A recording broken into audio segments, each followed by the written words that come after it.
강한 자, 힘 있는 자, 그런 사람들이 승리할 수 있다, 그렇게 생각을 합니다. 그래서 누구나 강한 사람이 되기를 원하고 힘 있는 사람이 되기를 원하고 많이 가진 사람이 되기를 원합니다. 그런 사람들이 힘을 얻고 또 뭐든지 할 수 있다, 그렇게 생각을 하죠. 그런데 사실 성경의 역사를 보면 힘 있는 자, 강한 자, 능력 있는 자, 그런 자들이 이 세상을 이끌어가는 것이 아니라 정말 나약하고 연약한, 할 수 없다고 생각하는 바로 그 믿음의 고백을 행하는 사람들, 그들을 통해서 하나님의 역사가 이루어져가는 그런 역사가 나타나는 것을 보게 됩니다. 오늘 성경 말씀 가운데도 보면 그런 두 가지의 물줄기가 기록되어 있습니다. 특별히 오늘 성경 이전에 나타난 그런 말씀들, 그것은 가인과 가인의 후손들을 통해서 이루어지는 세 개의 역사가 기록되어 있죠. 그들은 힘이 강한 자였습니다. 세상을 이끌어가는 그런 자들이었습니다. 그들이 무엇인지 다 할 수 있다고 생각했던 바로 그런 시대의 모습들, 그것을 가인의 후손들의 이야기를 통해서 이야기해 주고 있죠. 특별히 가인은 동생 아벨을 죽입니다. 그리고 이제 쫓겨나게 되죠. 그리고 요리 방황하는 그 모습 가운데 놋 땅에서 성을 짓고 살아가게 되는 그 모습이 있게 됩니다. 그리고 그 후손 라멕은 아다와 실라 두 아내를 두게 됩니다.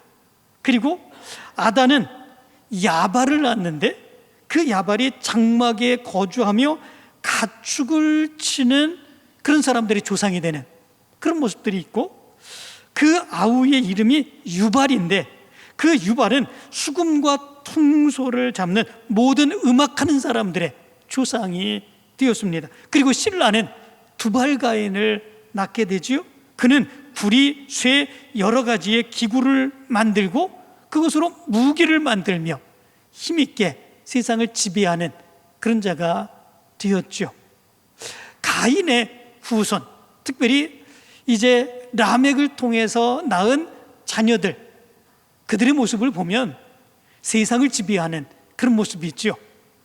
먹는 것, 입는 것, 가축을 통해서 뭐든지 행하게 됩니다.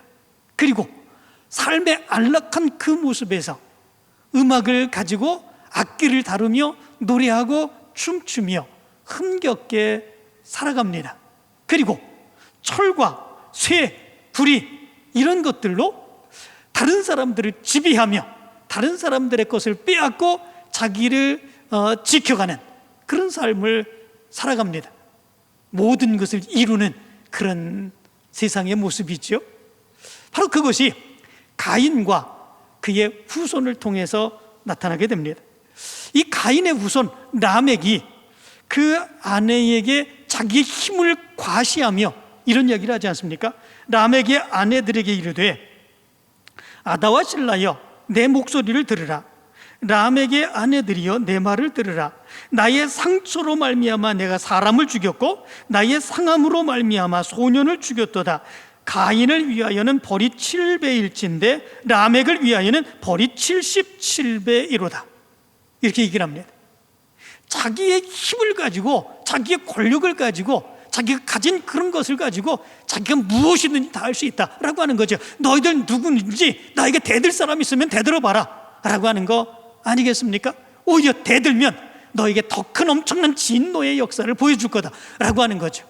힘 있는 자, 가진 자, 모든 것을 다 할 수 있고 자기가 승리할 수 있다, 그렇게 생각했던 가인의 후손들의 삶의 모습입니다.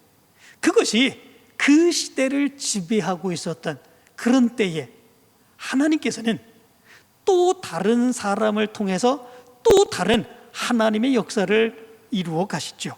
그것이 무엇입니까? 하나님께서 아벨 대신에 다른 한 아이를 허락해 주신 거죠. 아담과 하와에게 그들이 동침함으로 아들을 하나 낳게 되었는데 그 아들이 이름이 무엇입니까? 셋이라고 되었습니다. 세 번째이기 때문에 셋이 아닙니다. 이름의 의미가 셋입니다. 셋이라고 그렇게 이름을 지었고 그 이름의 의미는 하나님이 내게 가인이 죽인 아벨 대신에 다른 씨를 주셨다, 그렇게 이야기를 합니다. 이 셋이라고 하는 말은 쉐트라고 하는 단어입니다. 이거는 대신 세워진 자 또는 하나님이 지정하신 자라고 하는 의미를 가지고 있습니다. 그리고 그 셋을 낳은 뒤에 하와는 그 주신 하나님의 은혜에 감사해서 이렇게 고백합니다. 하나님이 내게 가인이 죽인 아벨 대신에 다른 씨를 주셨다, 이렇게 얘기를 합니다. 여기 보면 그가 아들을 낳아 이렇게 되어 있지 않습니까? 여기에 그는 누구입니까? 그는 우리가 생각할 때에 남자를 일컫는 말처럼 생각하죠. 우리는 남자에게는 그, 여자에게는 그녀, 그러지 않습니까? 그런데 원어를 보면 이 그라고 하는 것은 아담을 얘기하는 것이 아니라 하와를 얘기하는 그런 말입니다. 이 원어를 보니까 와텔레드벤 이렇게 되어 있습니다. 그녀가 아들을 낳았다, 이렇게 번역할 수 있는 그런 말이죠. 하와가 아들을 낳아서 셋이라고 하고 뭐라고 고백을 합니까? 하나님이 내게 가인이 죽인 아벨 대신에 다른 씨를 주셨다, 이렇게 고백을 합니다. 다른 씨, 다른 씨라고 그러면 무엇입니까? 원어를 또 보니까 이렇게 되어 있습니다. 지라 아헤르, 질적으로 전혀 다른 구별된 씨앗이라고 하는 의미를 가지고 있습니다. 누구하고 전혀 질적으로 다른 것입니까? 아벨과 그의 후손들과 전혀 질적으로 다른 구별된 씨, 그것을 하나님이 주셨다. 그게 누구입니까? 셋이라고 하는 것이죠. 가인의 계보는 힘으로 움직이는 세상이었습니다. 힘으로, 권력으로 어떤 것들도 다 이룰 수 있다고 생각한 그 모습이었죠. 자기만의 노 땅에 성을 쌓고 자기 스스로 자기 힘으로 살아가고자 했던 그런 사람의 모습이죠. 그러나 셋은 그렇지 아니합니다. 다른 씨가 바로 이 셋을 통해서 이루어져가는 그런 역사가 일어나게 되죠. 그래서 셋을 낳고 셋이 아내와 동침하고 그래서 셋이 또 아들을 낳습니다. 그 아들의 이름을 무엇이라고 이름을 짓습니까? 에노스, 이렇게 이름을 짓습니다. 이 에노스라고 하는 이름의 의미는 뭐냐면 인간이라고 하는 의미를 가지고 있습니다. 인간. 그런데 구약 성경 말씀 가운데 보면 인간이라고, 사람이라고 이렇게 해석하는 단어들이 여러 개의 단어가 기록되어 있습니다. 첫 번째는 아담이라고 하는 단어입니다.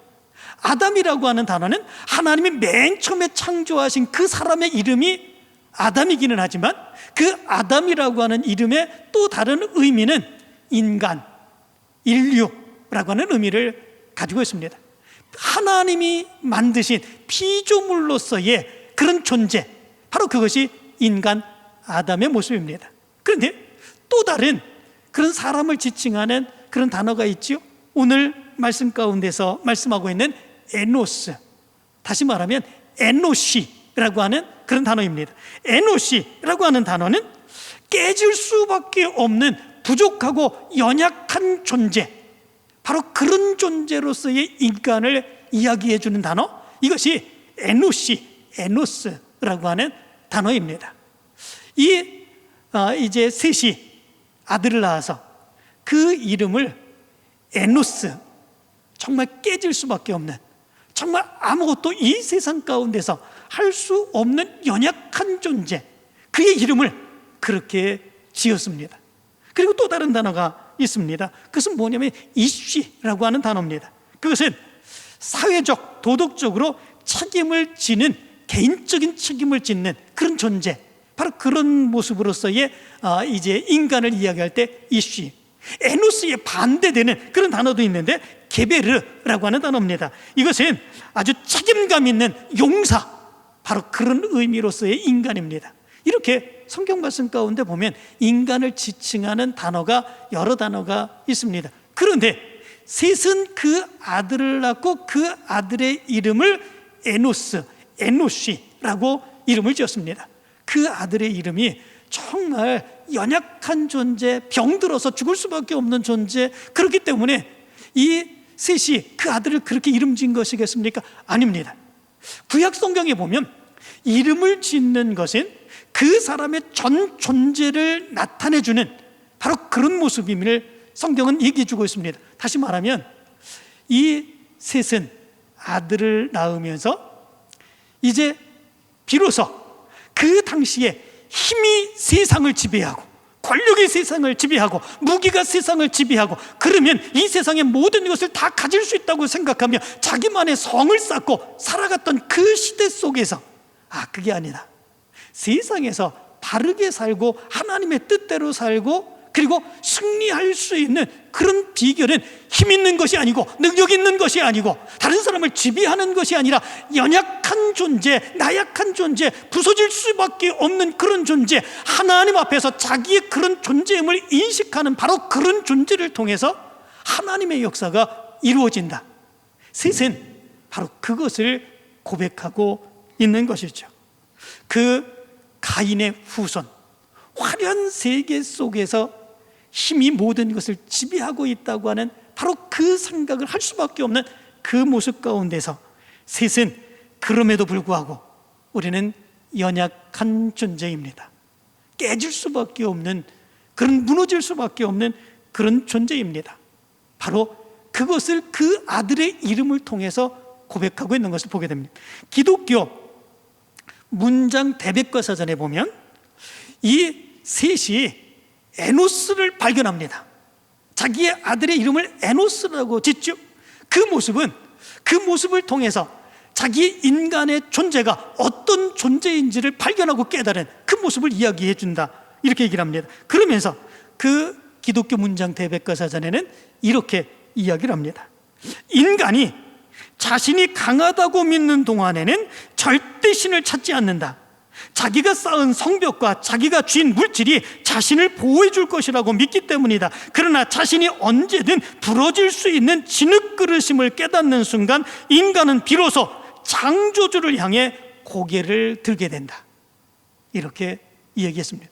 그렇지 않습니까? 자기의 힘이 있고 자기의 능력이 있습니다. 자기 스스로가 무엇인가 뭐든지 다 할 수 있습니다. 그런 사람들은 하나님을 의지하지 않습니다. 자기의 힘을 의지하죠. 하나님께 맡기지 않습니다. 자기가 하려고 하죠. 그러나 자기가 연약한 존재, 아무것도 할 수 없는 존재임을 깨닫게 될 때, 그럴 때 비로소 하나님을 바라보고 하나님께 부르짖고 하나님께 맡기는 그 믿음의 삶을 살아가게 되는 그런 역사가 일어나게 된다라고 하는 것이죠. 바로 하나님의 역사는 이런 사람들을 통해서 이루어지게 된다라고 하는 거죠. 하나님은 그런 사람들을 통해서 하나님의 역사를 이루어 가시는 거죠. 기독교 대부흥의 역사를 보면 이런 모습들이 나타나게 되는 것을 보게 됩니다. 기독교 역사를 보면 영적 대부흥의 역사들이 일어났었죠. 그런데 영적 대각성의 부흥의 역사, 그래서 전 세계가 정말 바뀌어지는 그런 역사들이 나타나는 그런 모습들이 있었죠. 어떤 사람들을 통해서 그런 역사가 일어납니까?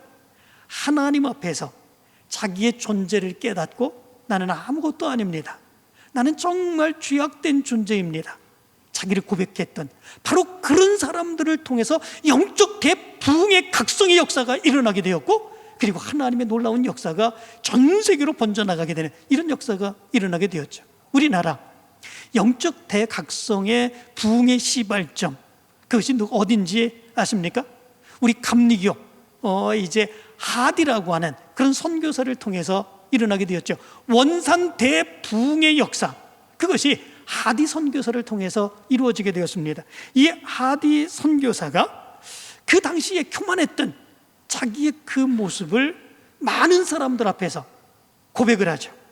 그의 일기 가운데는 이런 이야기가 있습니다.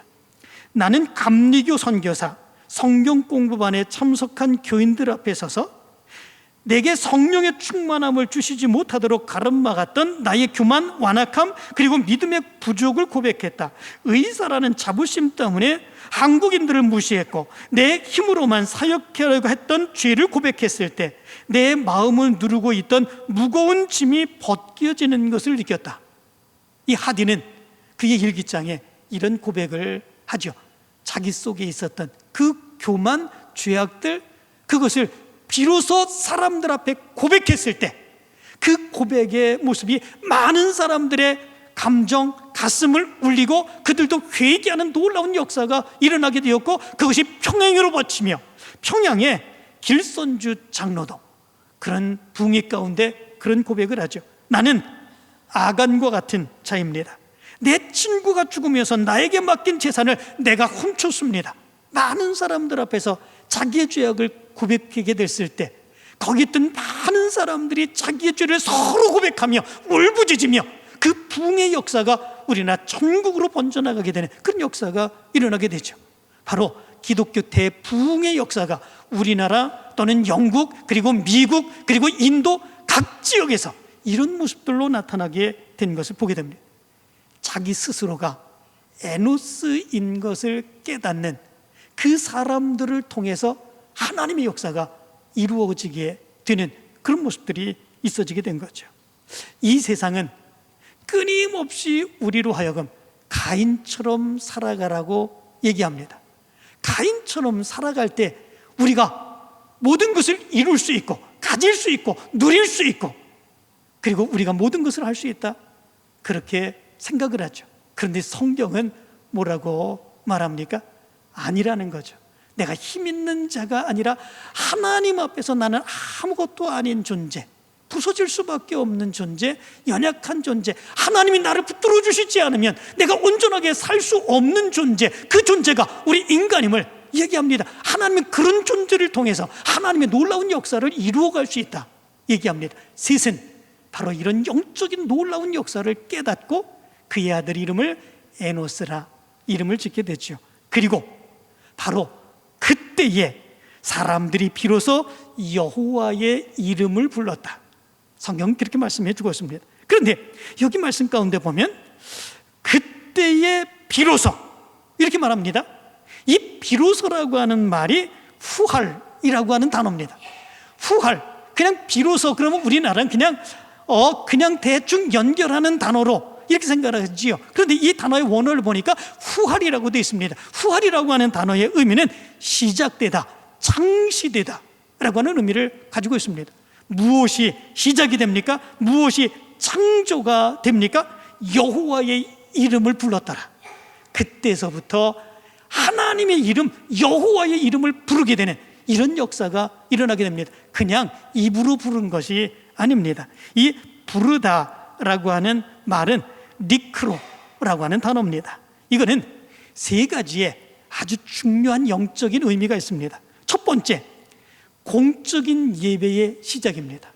다시 말하면 그 이전까지만 해도 개별적으로, 개인적으로 하나님을 섬기며 하나님을 고백하며 제사드리며 살아갔습니다. 그러나 이 셋 때부터, 셋이 자기의 아들 이름을 에노스라고 행한 바로 그때부터 그들은 공동체적으로 모여서 하나님의 이름을 부르고 여호와의 이름을 부르며 하나님을 섬기며 살아가는 그 시작의 모습이 이루어지게 되었다, 이렇게 얘기를 합니다. 두 번째는 언약적인 관계의 호소, 이렇게 얘기를 합니다. 다시 말하면 셋의 후손들은 하나님의 역사를 믿으며 하나님, 우리를 붙들어 주시기를 원합니다. 하나님, 우리를 보호해 주시기를 원합니다. 하나님의 약속이 우리를 통해서 이루어질 줄 믿습니다. 그 고백으로 살아가는 사람들이 되었다라고 하는 거죠. 여호와라고 하는 하나님의 이름, 구약 성경에 그 이름이 사용될 때에는 언약의 하나님, 친밀한 사랑의 하나님, 인도해 주시는 하나님, 그 하나님을 이야기할 때 바로 이 여호와라고 하는 이름이 사용이 됩니다. 다시 말하면 에노스, 바로 거기에서부터 많은 사람들이 하나님은 우리의 하나님이십니다, 약속해 주시고 인도해 주시는 하나님이십니다. 하나님이 약속하신 그 약속을 바로 우리를 통해서 이루어 주시기를 원합니다. 그 믿음의 고백이 바로 거기서부터 이루어지게 되었다라고 하는 거죠. 그리고 완전한 하나님께 맡김과 의지, 그 모습이 여기서부터 시작이 되었다라고 하는 의미라고 그럽니다. 하나님의 통치 아래 들어가 하나님의 인도하심 속에 살겠다라고 하는 믿음의 고백이죠. 바로 이 모습이 바로 셋의 아들 에노스, 자기가 철저하게 연약함을 고백하고 하나님만을 위하여 살기를 원했던 바로 그 사람들을 통해서 이루어지게 된 것이죠. 바클레이라고 하는 성경학자가 있습니다. 그는 이 모습에 대해서 이렇게 얘기를 하죠. 가인의 후손들은 자신들의 이름을 널리 알리기 위해 성을 쌓았고 람에게 노래를 불렀지만 셋의 후손들은 자신들의 이름을 지우고 오직 여호와의 이름만을 불렀다. 역사는 세상의 이름을 높인 자들이 아니라 여호와의 이름을 부른 자들을 통해서 흘러간다. 이렇게 이야기를 했습니다. 여러분들은 어떤 것 같습니까? 여러분들은 어떤 흐름 속에 살기를 원합니까? 많은 사람들은 가인의 그 흐름, 가인의 물줄기 속에 살아가기를 원합니다. 내가 많은 것을 갖기를 원합니다. 그 힘을 누리기를 원합니다. 그 안에서 성공하기를 원합니다. 그러나 우리 믿음의 사람들의 흐름은 자기를 철저하게 낮추고 하나님 앞에서 자기는 아무런 존재가 아님을 고백하고 오직 하나님만이 우리를 붙드시고 하나님만이 역사해 주시는 하나님이십니다. 그 믿음의 고백 안에 살아가는 그런 사람들입니다. 우리는 바로 이 셋과 에노스의 흐름의 물줄기를 따라 살아가는 사람들이고, 그리고 하나님은 이런 우리를 통해서 하나님의 놀라운 역사가 이루어지게 되는 줄 믿습니다. 이제 이 믿음의 모습으로 세상의 힘과 능력으로 모든 것을 다 할 수 있다고 생각하는 그 사람들을 믿음 안에서 이기며 하나님의 놀라운 역사들을 이루어가는 여러분들의 삶이 되길 간절히 축원합니다.